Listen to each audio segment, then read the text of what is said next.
Hi guys, this is Miss Levatino. I'm going to show you a little introduction to the library's databases and how you can search for information for a research project. So from the home screen on the library website, you'll see the Learning Links section. And the first one is called EBSCOhost, MAS Ultra School Edition. This is what you're going to click on. It should automatically log in. If it doesn't, you can always email me and I can give you the username and password. So this is what you'll see. It's searching the database called MAS Ultra School Edition, which is geared specifically toward high school students. What you're going to do first, you can check out all of the databases, which are listed right here. If you're first trying this, I suggest just leaving it alone and leaving the first one checked. So one of the most common topics I noticed students wanted to research was police brutality. So if you just type in a broad search term like that right into the search bar, click search, it's going to bring up a ton of different resources and articles and all different things. When typed into the search bar like this, just police and brutality, it's going to bring up every single article in this database that has either the word police or the word brutality in it. So that means that you'll probably get some articles that don't really align with your topic or your research question.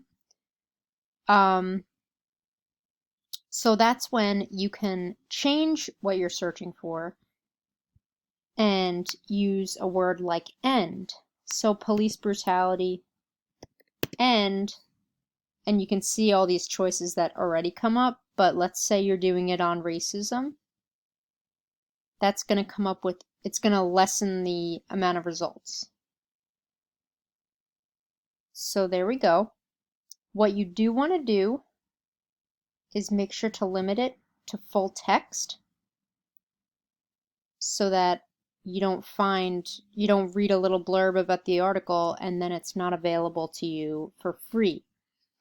Make sure that it has the PDF full text available so that you can download it and you can highlight and annotate.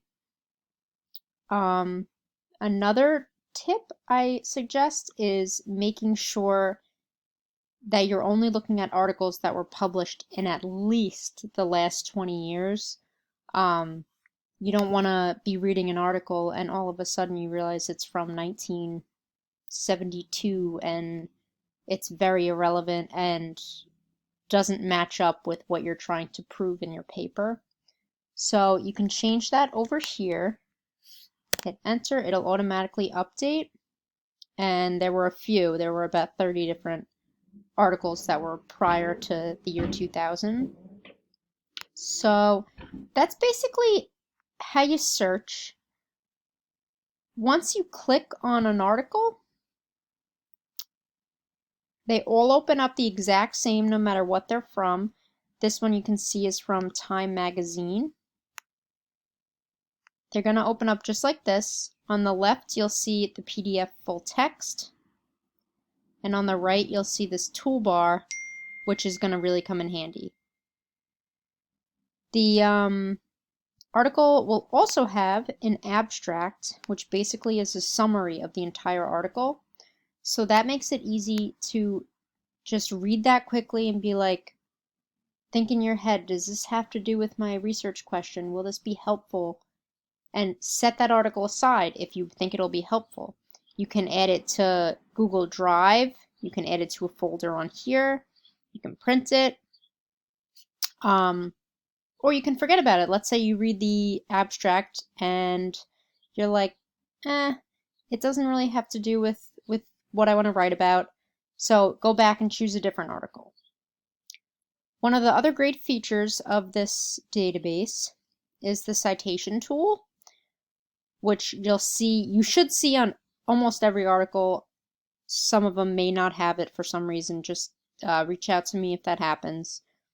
As soon as you click on Cite, it's going to give you every type of citation. So we're going to scroll down to MLA because that's what you guys use in high school.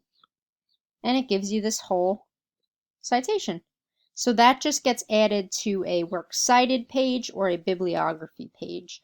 Those just get cut and pasted right from here, and make sure they're in alphabetical order based on the first letter. It doesn't always have to be the author's last name. Sometimes it's just the title if there's no author. But just make sure it's in alphabetical order, A to Z, starting with the first letter of whatever the title, the author, whatever the first letter is. So that's that. That's just a little bit of an intro, so I hope that helped you guys out. If anybody has any questions, please email me, reach out to me. I'm happy to do a Zoom session with you, specifically on your topic. Yeah, so I hope that was helpful.